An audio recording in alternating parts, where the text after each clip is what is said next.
What up? We are here at the Intel Extreme Masters. We're back, ready to cast some games and kick some ass. How you doing, dude?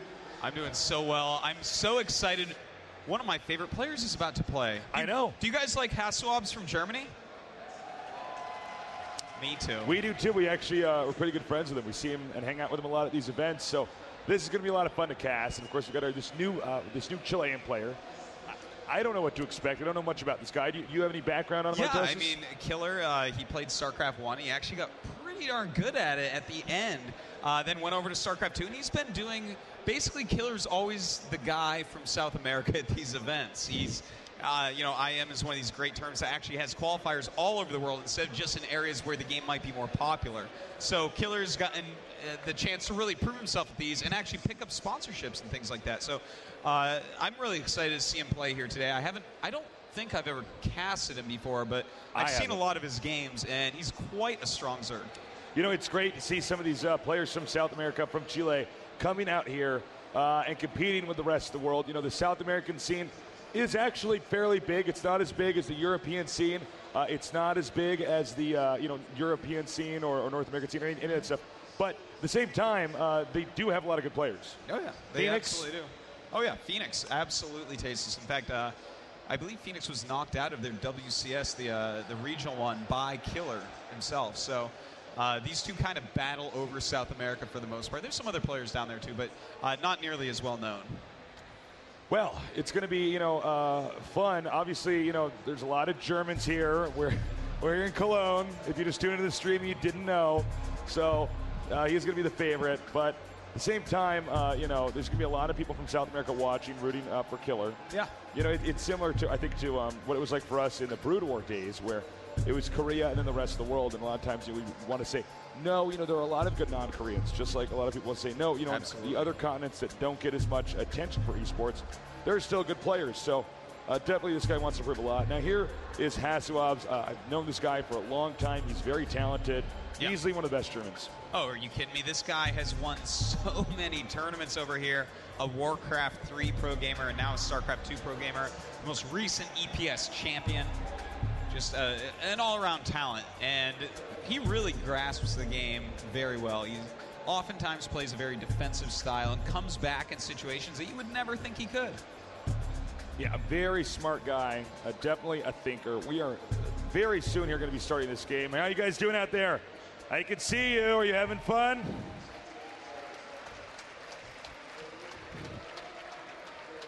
Some of them are having a little bit of fun at least. It's good to know. Those guys are having fun. The guys in the green in the back. Yeah. That's what we were looking for. It's Thank funny. you. Every region seems to have like a slightly different crowd, right? Right. Like in America, they all jump up and clap and dance and stuff when you put the camera Make faces. on. In Korea, they hide their faces a lot of the time. Or they hold a sign in front of their face. Yeah, that's true, yeah. And here, a lot of the people just look at themselves in the camera like, oh, that's me. That's me. Yeah. There I am. Those are the people behind me. I see that now. Whatever.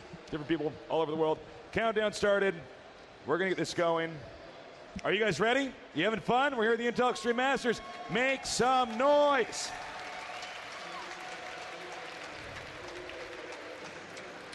All right, Tasteless. Daybreak. PVZ. Epic map, epic matchup. Let's go ahead and jump into the game and introduce these players. Gladly. In the bottom left, we have, I think it's the fan favorite, prove me if I'm right, give it up for Hasu.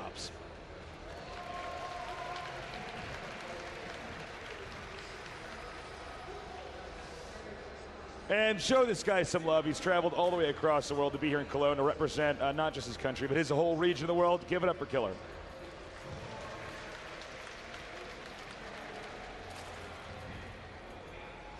All right. Daybreak.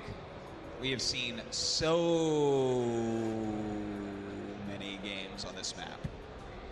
And a ton of them have been PVZs. So, it's either going to be obviously a 2-base all-in at the third of Zerg, or, we could see him go into 3 bases and play the more macro style. With Hasu, it could go either way. He definitely is someone that can execute a 2-base timing, but I love his macro games personally. Yeah, I think he's got some great macro games. His 2-base timings, you're right, are very good. And, you know, you got to have, and I know there's a lot of noobs here in the audience that might be coming by here saying, what the hell? I know StarCraft, but what is all this terminology I'm not acquainted with?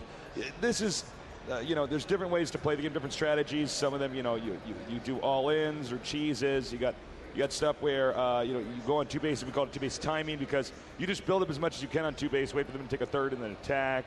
There's the meta game, all sorts of great terms. If you want to get more acquainted with that and you're interested in learning more about StarCraft 2 esports, check us out at the GSL. You can see that at gomtv.net, gomtv.net. We host the most competitive esports show to date. In fact, many of the Korean players are down here from that same show that we're on. So the probe here trying to deny the hatchery from being planted. Now, the drone was sent pretty preemptively, so he's only just now got to 300 minerals. So really, you know, Hasu didn't deny a lot there. Yeah, you know, he slowed him down maybe just a little bit, but, you know, even sending the drone early, even though you're going to get rid of the probe very quickly, compared to the actual time that you want your hatchery down, you do lose mining time as well. So, you know, the probe always coming in pretty handy as long as you keep it alive. So we have the gateway on the way over here. Cannon as well. All this very standard stuff. Wall in here. Many of you guys who are watching obviously know this is what you're supposed to do. You make your own entrance, because obviously the berth at the entrance, very big. Meanwhile, we got some Lings headed southward, and the standard Zerg third base is going to start. Well, third base going up, so this isn't going to be any sort of all-in or cheese, but Hasu is going to want to actually scout that. That's why he sent out a second probe already, while the first probe actually makes his escape on the way home. And with that additional probe out there, he should be able to get over and scout what's going on, whether there's some sort of crazy two-base shenanigans going on or there's a third base. Now, he may hide it for a little bit. He may try to go in there right away. There's different moments you want to send him in, depending on how confident you are in what you think he already has, what your instinct is telling you. Yeah. So the probe is going to come down here, probably head downward. And indeed he will. Peek at the corner of the hatch. And now he knows. So at this point, Hasu is going to know that he does not need to get any more cannons. He does not need to get any sentries or anything like that. So the cybernetic score is on the way. And, you know, that's, well, it's actually finished, excuse me. And, you know, when that's out and he has the money, that's when we really get to start talking strategy, because Hasu has an array of options, as there's any Protoss when he's going for that cybernetic score. Once it's done, he's going to make a tech building, and we're going to know what's going on. Now, the Zealot may be an overextension here. The Zealot is trapped, and he will be taken out with only one Zergling casualty. So a small victory there for KiLLeR. That's right. Every little thing, man. Especially when we see that +1 turning. To get rid of a Zealot early on when you know that there's going to be some aggression, it can be a pretty big thing. Hasu in the meantime getting that third gas relatively quickly and making a sentry right away as well. So we definitely could see some sort of like sentry immortal timing. We're just going to have to wait and see if he does get that robo right away. So the Lings are going down now. The Stalker, a little bit of a better choice here to send out, because the Stalker basically faster than most of the units in the game. So, and it's ranged as well. So you can get out there, damage, you know, air units like the Overlord or the ground units like the Zergling, claim the Watchtower, and that's just going to be one location the Zerg can't see. Because if you look at the Zerg's vision here, he's got a pretty good idea of what's going on, you know, everywhere. So it's hard to surprise the Zerg. He has all these entrances covered. So the least the Protoss can do at this moment is try to block off this location here. Well, we're going to see if he actually wants to go ahead and take another base. Is he going to pressure? We don't see any probes coming out quite yet, and the sentries are all being sent down towards the third base. In the meantime, we do have the Twilight Council coming up. So right now it's kind of looking like a two-base blink all-in attack. You think he's going to just use the hallucination, get a fake Phoenix or something, and try to blink up into the main? Because I don't know. That would be That would be a little bit weird, wouldn't it? But no, we're going to see a Nexus. Hasu with a very original type of style here. You know, he's getting the super fast +1, focusing on sentries. Obviously, he's going to be going for +2. But the hallucination is really the part that intrigues me here. Well, the blink as well. I was pretty sure he wouldn't get blink right away if he's going to get hallucination. and a third base. I thought he would probably just use that to, just scout with Phoenixes and get his robo as late as he needs to get it. Yeah. Well, the hallucination at least makes it so that he has full intel on what's happening. Like if he sees a bunch of roaches, if he sees that roach warren wiggling too much, he might think, oh, is there going to be burrow movement, something like that. In fact, with that Spire coming up, and the fact that he's getting hallucination, which will scout that, as well as +2 in blink right now, Hasu is actually in a perfect spot with the build order choice. By the way, the fourth base here being taken at the bottom right down here. Looks like this Stalker might get trapped. Blink not quite done yet. And a nice save there.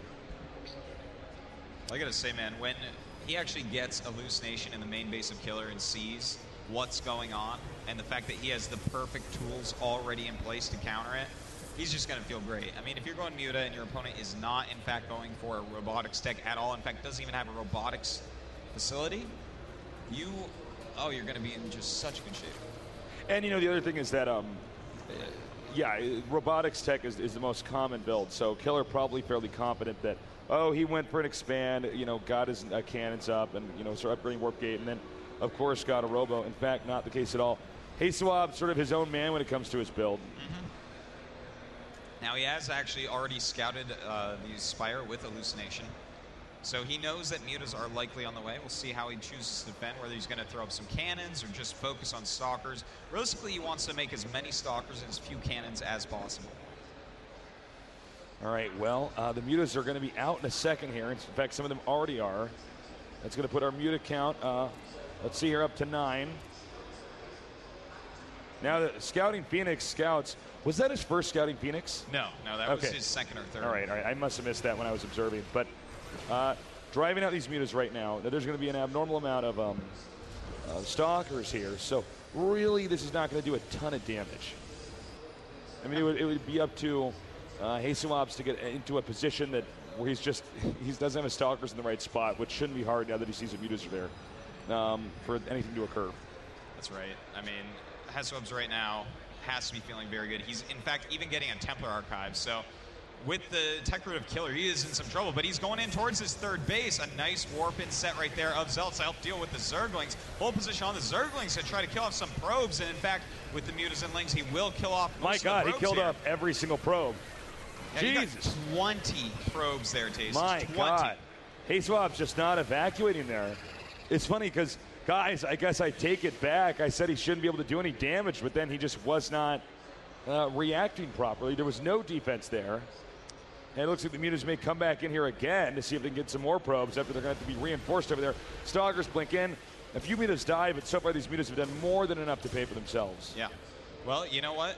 He still has to be a little bit careful. He's making a lot of spines at home, and that's smart because this army of Protoss is getting out of hand. He has nothing that can actually engage it right now.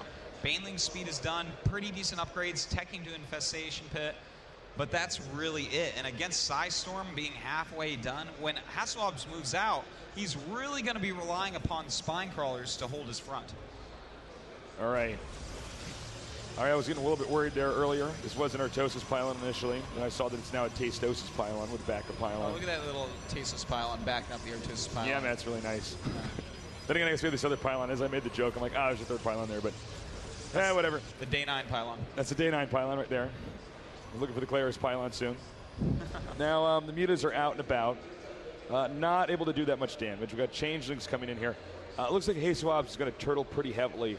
I think he would have taken maybe the space sooner had he not lost all of his probes. It's 20 probes killed. Well, he's getting a lot more gates right now, getting his robotics facility up in that +3 attack as well. And the closer he gets to max, the harder it's going to be for Zerg to actually kill his army. I mean, he's making 9 infestors, going up to his hive as well. And I just love the fact that KiLLeR continues to make spines non-stop. He needs to spend almost every penny he has on those spines to just hold those stalkers back. And he's going to push out now for a little bit. Now, you got to be very careful with the force fields. You want to ideally trap banelings, but normally what you want to do is just block yourself off. And then here we go. Oh my God! And that was as messed up as he could have done it. It looks like KiLLeR now, despite Hasu having a perfect build order against him, has taken a huge lead. My God. You know what was so crazy about that was the moment where he saw the banelings coming. What you're supposed to do, like we said, is force field. Instead, he panicked. He blinked. He lost all those Templars. Yeah, he's remade them now. There was like 6. He lost all of his sentries. And without sentries, the banelings and lings are going to do so much better. It was so bad. Oh, Hasuab's made a terrible mistake. He had to have not been looking at his army right then. And realistically, when you have this type of army against someone who went mutas that long, all you have to do is stare at your army and micro it correctly. All right, he's coming in here now. Is this going to be the kill move? No sentries. Remember that. No sentries. Storms on the infestors here, but Fungal's thrown down. Actually, a lot of infested Terrans as well. Muta's doing so much damage. This, I think, it could be the checkmate move here for KiLLeR winning this game. Well, it looks like the Stalker's some good blink micro going on, as well as an Archon popping up, and now he's going to go ahead and kill off a lot of these infestors. Yeah, as I was observing that, I didn't see the additional units up here. You're right, he actually managed to push him out. KiLLeR overextended a little bit there, I have to say. You know, those storms were just way too good, and losing that many infestors is never good. So now it's getting back to somewhere a little bit more even than it was before, but still I have to give the lead slightly to KiLLeR, especially since he has Broodlords already on the way. All right, a bunch of lings out here now. This base over here not completely filled up yet. Stalker's moving out and just trying to clean up any creep they can get rid of. It's going to be tough, too, because when the Broodlords come out, they can actually park over the creep with a bunch of Zerglings and infestors there underneath them. And then, they're so strong while on the creep, so fast that it just becomes a nightmare. So it's going to be tough for Hasuabs to clean that up, but at the same time, this is all he can do right now is just try. Well, we have a fleet beacon on the way, so Mothership is the tech he's going for, but it's a little bit late here. We already have 6 Broodlords out, and KiLLeR sitting so pretty at 95 drones. His economy is getting pretty out of control. All right, he will lose the Observer here. And it looks like KiLLeR is ready again. He's maxed out. He says, I need to get rid of these units and make some more. Right now, Hasuab's fanning out his army, his Templars, trying to get into good position. Nice storms there, about as good as you could ask for. Actually getting a couple banelings there, too. And the Broodlords. Under the Broodlords. Oh, huge feedbacks as well. Fungal does go off, though, so these lings will connect for a ton of damage. It looks like he's going to warp in plenty of Archons and Zealots and move back to his cannons. It looks like KiLLeR has bungled this attack again. You know, it's funny because KiLLeR keeps having the lead, but, well, the lead, I guess, economically and positionally, but he doesn't seem to have that lead when it comes to execution. Look, the overall mechanics here of KiLLeR are great, but when it comes to battle, it's like he just kind of attack moves. It's not really the most well thought. He's out. He's like, well, I'm ahead. I'm going to go and try to kill him. And as you can see with the hockeys, he is using 3 different hockeys for his army. So it's not like he just has everything under one and just goes for it. So it's too bad. We'll see, though. Again, Hasuabs, if he gets this base up and running, the game's going to even out. I don't think Hasuabs is going to attack. We'll see, though. You never know. No. Hasuabs a bit unpredictable. Well, Hasuabs is getting a lot more gates, getting out of Warp Prism as well as Mothership. His upgrades are looking really, really good as well. I love how he's getting plasma shields instead of another armor, realizing that he's using a lot of Archons this game as well as that Mothership. All right, 3 more Broodlords on the way. That will give us a total of 12 in a minute here. And now we see him right now trying to just move out. He has made sure that there's no creep over onto this side of the map. It goes right here to the middle. By the way, that initial attack, well, I guess the first Broodlord attack, I'm surprised he didn't go through here. Yeah. You know what I mean? You're completely you can spread right. the Broodlords out here and do a lot of damage. But kind of peculiar to come from this angle. Yeah. If you had done a slightly slower push, maybe brought some spines, went through the middle so that rallying was easy, could have helped out. We got a Warp Prism coming in here. Is he ready? And remember the Greater Spire right over here in a vulnerable position. And a nice feedback from that High Templar. The Queen, though, had very low energy since there's 2 hatches in there. And the drop really not doing anything right now, but that's not really what matters. All right, the Broodlords are moving out. The Mothership is here. We've already seen some crazy Mothership games today, Artosis. Oh, yeah. Now, In fact, it feels like every game we've casted, we've seen Broodlords in at this point. I think that's correct. Including that PvP. Yeah, that was insane. How did they do that? I don't know. Okay, so the goal here, as many of you guys have probably already seen, it's called the Archon Toilet, literally. By the way, these is nothing, no mistake here. He just wants to free up the supply to make more attacking units. That's why he's getting rid of the probes. He wants to make a vortex here because, as you can see, watch as the Broodlords move. See how they bunch up like that?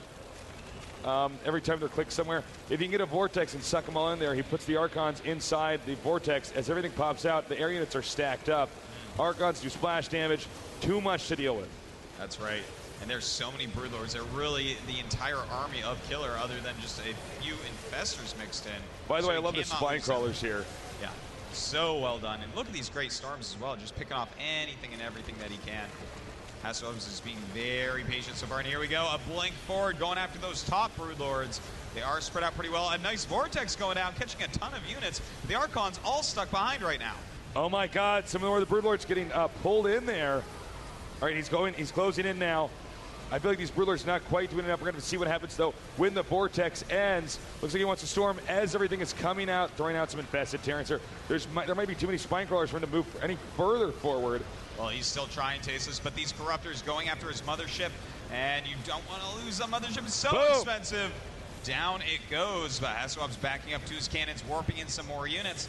Looks like he should be able to just sit tight for a moment here, and KiLLeR's going to have to regroup. And you know what? Good work, Hasu. He actually survived that. I thought he was going to possibly lose that game there. He did a good job, but it's not over yet. Right now, KiLLeR is just remaking that. KiLLeR definitely with an advantage. You could tell because throughout most of the game, he's been maxed out on supply. He's actually been maxed out 3 times. Note he's making more spine crawlers in case of a counterattack. Ideally, what he should probably do is try to edge forward with, or actually, you know what, leapfrog forward. And oh my God, I just caught the tail end of this. And he can't afford to lose this. That's right. Oh, and down goes the Greater Spire. So funny, we totally forgot about this thing over there. But what a great snipe, and so did KiLLeR, I guess, because he ended up losing his Greater Spire there. All right, moving forward here. He's trying to get these spine crawlers closer and closer, meanwhile expanding down here. Broodlords are moving forward. He's got 10 right now. The Greater Spire is halfway done to refill it. And this is just getting so scary for Hasu. Without a mothership, I don't know that he can hold off the frontal attack. All right, another attack over here. But bruising that warp prism. Some drones are going to need to be moved over here. This mission was a success. He just came in there and destroyed that base. This is Hasu's cash cow right now. I think what Hasu, he can do this 2 ways. He could either push here or just turtle and defend here. One's more conservative, but you know, it just depends really. Well, looks like KiLLeR's going up towards his top base. His base so important, as you said, Tasteless, but that's going to leave his Broodlords behind. Maybe these Stalkers can blank in and deal some damage. All right, nice. Throwing up infested Terrans here as a deterrent. And the mothership's out. Is this an overextension? The Nexus goes down. Indeed it does, and KiLLeR still has some time, don't forget, because the mothership doesn't start with enough for a vortex, but a nice storm and blink in, picking off 3 Broodlords right away. Some great side storms going down, weakening everything coming towards him. And Hasu is holding on, but KiLLeR, look at the map, just blue everywhere. Yeah, he's got that expansion over there. He's moving forward here with just a ton of infested Terrans. He does have these overseers in the, let me check here.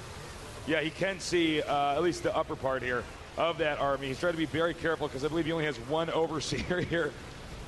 Maybe overextending though, he's got to be careful. That's right, a nice flank in by these has Stalkers. 2 more.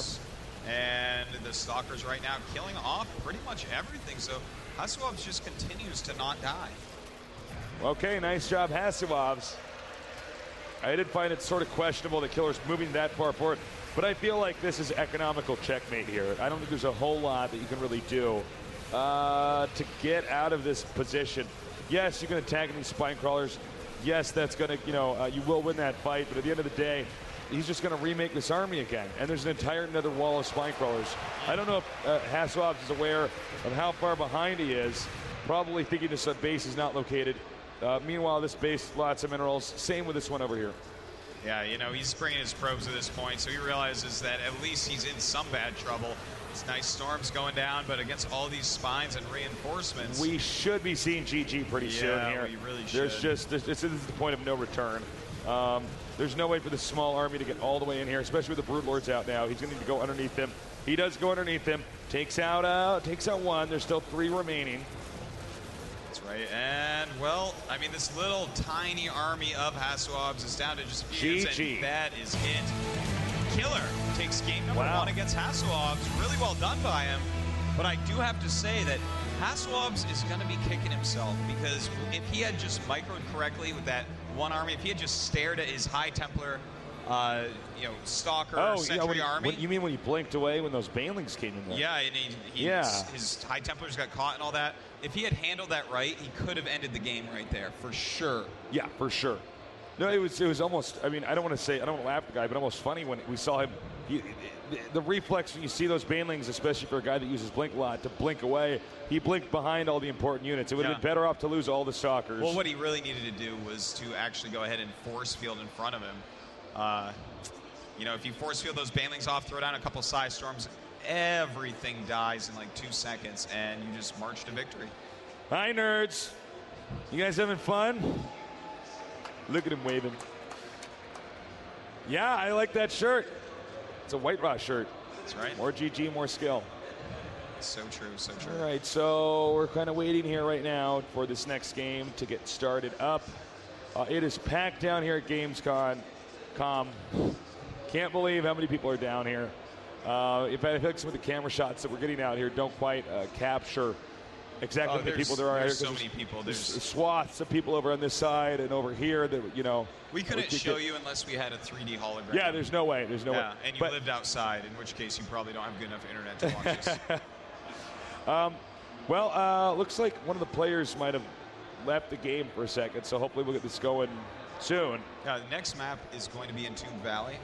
And, this is a map where we see Broodlords and Vortexes almost every time. We have, literally, unless there's no Zerg in the game, we have not quite had a non-Broodlord game. Zerg games are going long nowadays, Tayson. It's funny because do not die anymore. I know. It's interesting because the game's becoming more and more figured out to the point now where people can they get to that end game. There's no longer these random attacks. Occasionally there is, I guess, but no, it's an exciting moment here in StarCraft 2 where the game is becoming so figured out. It's pretty sick. There's a shot of KiLLeR now. He looks like a killer while he plays. He does look like a killer. So unbelievably intense. He's a deadly nerd. I thought he played incredibly well, by the way, in that first game. I thought, he, despite the fact that the Hasuobs, who we see here now, I thought adjusted perfectly for the build that was coming at him. He just didn't have the execution, and that's what can happen sometimes, is that you have countered the build, but then when the attack occurs, you don't execute it right, and, you just lose. Yeah. All right, well, he's in the game. We're starting it, and Hasuobs is going to have to really pay attention as you